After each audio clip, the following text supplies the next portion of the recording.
7:36, está aquí en nuestros estudios, señor Ollanta Humala, líder del Partido Nacionalista. Estamos hablando con él de varios temas. El principal, por supuesto, la situación en el BRAE, el último ataque narcoterrorista contra efectivos del ejército peruano. 3 efectivos muertos, lamentablemente, en este nuevo ataque que de verdad se suma a una larga lista que hemos tenido que presenciar o conocer en los últimos meses.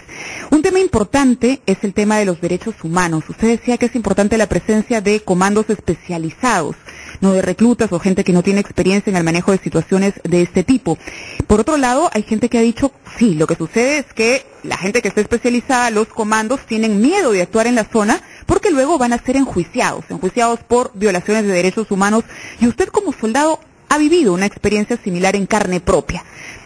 ¿Cuál sería el punto medio, el equilibrio para poder emprender una lucha frontal contra el narcoterrorismo y al mismo tiempo salvaguardar, proteger el derecho de evitar las violaciones de derechos humanos en la zona? ¿De qué manera llegamos al punto medio? Bueno, es un tema un poquito complicado, ¿no? En principio, yo creo que las tropas, los comandos especializados, no es el término exacto de miedo a ir a combatir. Lo que tienen es la preocupación de que al retorno... El reparo, ¿no? Claro, ¿por qué? Porque el Estado lo que ha demostrado es un abandono a las Fuerzas Armadas. Hemos visto como de oficiales que combaten en las zonas de emergencia, inmediatamente son judicializados y metidos en un proceso en los juzgados que realmente es una zozobra para la familia militar, y en esas condiciones obviamente no hay un respaldo político que señale las cosas claras y un respaldo que permita pues a un oficial, a un soldado ir a combatir confiado en que después del combate va a poder descansar y no va a tener que someterse a un nuevo combate judicial donde muchas veces se pierden estos combates. Entonces yo creo que tiene que haber un respaldo en ese sentido político, debe haber señales claras para evitar ya cesar la persecución que están haciendo en el Poder Judicial contra oficiales que en muchos casos ni siquiera han estado en esas zonas. Fíjese, yo he salido de 11 procesos penales, ¿no? El famoso proceso Madre Mía, ya se cayó. O sea, ya he salido, he recuperado mi libertad, pero me ha costado 3 años de estar firmando registros en juzgados con mis bienes embargados, ¿no? En una zozobra, ¿no? En las cuales no se me ha permitido hacer vida política, recorrer el país como uno hubiera querido, ¿no?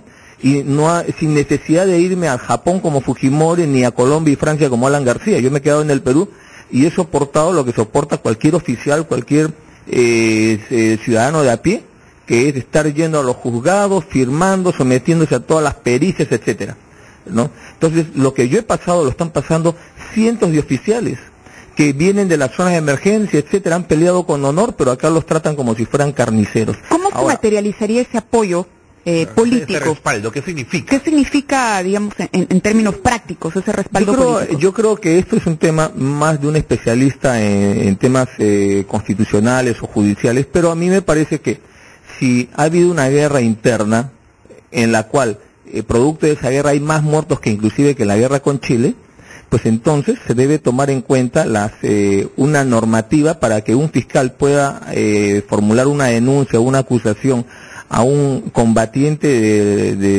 a un miembro de las Fuerzas Armadas, de las Fuerzas del Orden que ha ido a combatir a las zonas de emergencia, pues debiera tener ciertas normas, ciertos cuidados, ¿no? Para evitar estar pues sometiendo a procesos judiciales injustos a muchos oficiales que no han tenido arte ni parte en los hechos que se están tocando. Por ejemplo, ¿un cheque en blanco? No es un cheque en blanco, porque evidentemente hay víctimas que no son ni militares y tampoco son miembros de las organizaciones terroristas, sino gente del pueblo, gente de a pie. Entonces alguien tiene que asumir esa responsabilidad. Casos como el de Putis, por ejemplo. Claro, ¿no? Pero miren el caso, en estos casos, ¿no?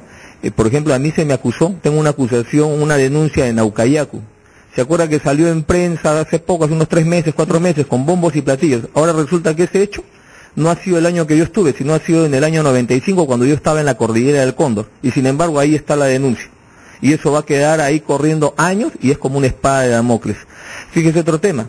Después de la guerra, a los responsables políticos del bando perdedor, que es Abimael, etcétera, ellos están juzgados, están presos, etcétera, pero nadie está juzgando a los responsables, a los que condujeron la guerra de parte del Estado. O sea, ¿quién asume la responsabilidad por parte del Estado peruano que venció? Son los soldados, pero ningún presidente de la República, esos directores supremos de la guerra, jefes supremos de las Fuerzas Armadas, los autores de los manuales militares, ninguno ha sido juzgado por eso. Los que están asumiendo estos casos son soldados, no gente que después de 20 años los llaman a un juzgado, los capturan y los están sometiendo y ni siquiera tienen abogados. Yo creo que esa es una injusticia, ¿no?